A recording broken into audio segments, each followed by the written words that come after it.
तो भ्रष्टाचार के आरोपी पर मेहरबानी क्यों, ये बड़ा सवाल इस वक्त। मगध विश्वविद्यालय के गबन के आरोपी वीसी की छुट्टी मंजूर कर ली गई है। कार्रवाई के बदले फिर से वीसी पर मेहरबानी दिखाई गई है। गबन के आरोपी हैं वीसी, जिनके ऊपर ये मेहरबानी आखिर क्यों, ये सवाल उठता है। कार्रवाई के बदले फिर से ये मेहरबानी किस लिए। राज्यपाल फागू चौहान ने छुट्टी की मंजूरी दी है।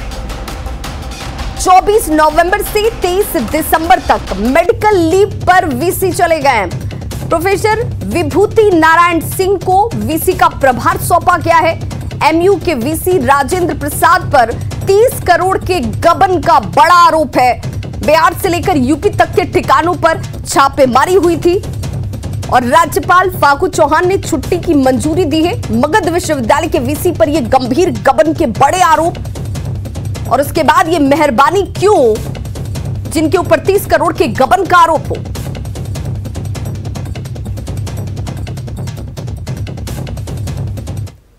तो इससे पहले कल एलएनएमयू के वीसी सुरेंद्र प्रताप सिंह को बेस्ट वीसी के सम्मान से राजभवन में सम्मानित किया गया था।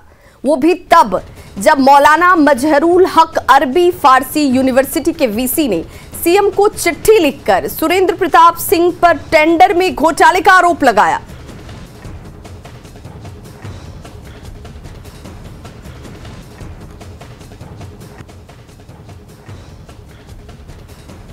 और बड़ी खबर यह है कि दिल्ली बुलाए गए हैं राज्यपाल। जी हां, राज्यपाल फागू चौहान को दिल्ली बुलाया गया है। कल शाम पीएमओ से दिल्ली आने की सूचना मिली, जिसके बाद पीएमओ से ये बुलावा केंद्रीय शिक्षा मंत्री के साथ हो सकती है मीटिंग। जो बड़ी जानकारी इस वक्त सामने आ रही है, राजभवन से पहले दिल्ली जाने की नहीं थी तैयारी। आज 2 बजे दिल्ली रवाना होंगे राज्यपाल फागू चौहान। जो बड़ी खबर इस वक्त सामने आ रही है और सहयोगी रजनीश हमारे साथ इस वक्त ज्यादा जानकारी के साथ ऑनलाइन पर पटना से जुड़ गए। रजनीश, आखिर अचानक से राज्यपाल को दिल्ली बुलाया जा रहा है, क्या इसके मायने निकाले जाएं, क्या वजह हो सकती है? देखिए बिहार के विश्वविद्यालयों का एक एक करके जो काला कारनामा है वो सामने आ रहा है। न्यूज 18 ने कल ही एक खुलासा किया था, जिसमें मौलाना मजहरुल हक के जो तत्कालीन प्रभारी वीसी थे एसपी सिंह, उनको सम्मानित कर दिया गया। वहां पर सवाल उठा, लगातार चर्चाएं गर्म रही। शिक्षा विभाग पूरे कार्यक्रम से किनारा कर लिया, लेकिन इस बीच जो मगध विश्वविद्यालय है, जिसके आरोपी वीसी हैं राजेंद्र प्रसाद, उनके खिलाफ बिहार से लेकर उत्तर प्रदेश तक निगरानी विभाग ने लगातार छापेमारी की है। 30 करोड़ रुपए के गबन के वो आरोपी है।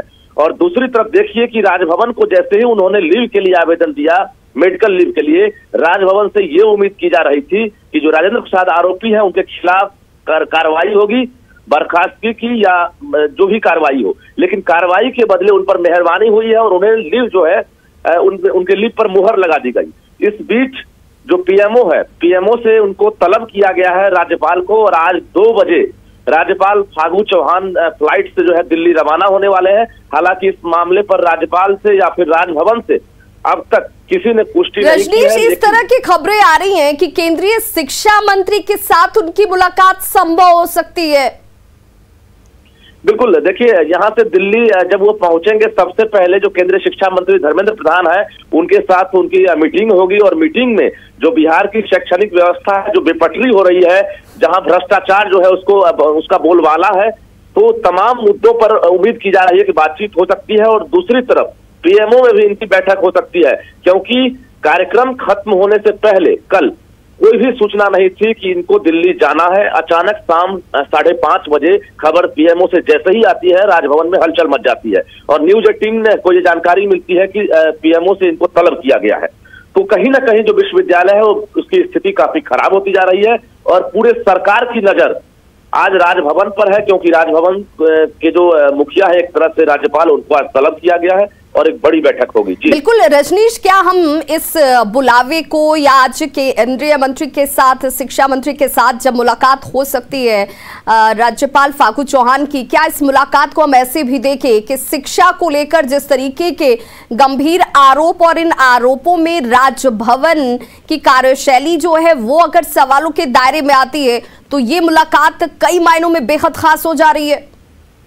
देखिए, इससे पहले जो है एक राजभवन का अपना इतिहास रहा है और राजभवन जो है जब भी कोई ऐसा भ्रष्टाचार का मामला आता रहा है तो तुरंत जो दोषी होते हैं, आरोपी होते हैं, उनके खिलाफ जांच टीम गठित करती है और बड़ी कार्रवाई होती रही है। लेकिन इस बार इसके विपरीत अगर किसी पर भ्रष्टाचार का आरोप लगा है, करोड़ों का वारा न्यारा हुआ है, तो उस पर कहीं ना कहीं मेहरबानी हो रही है। तो एक संगीन आरोप है जिसमें राजभवन जो है कहीं ना कहीं जो मेहरबानी दिखा रहा है। तो ऐसे में सवाल उठ रहा है और उम्मीद की जा रही है कि पीएमओ से बैठक के बाद कुछ और खबरें निकल सकती हैं। चलिए, बहुत बहुत शुक्रिया रजनीश, इस तमाम जानकारी के लिए। इस बड़ी खबर पर आप नजर बना रखें, आगे भी अपने दर्शकों को तमाम अपडेट हम सबसे पहले पहुंचाएंगे।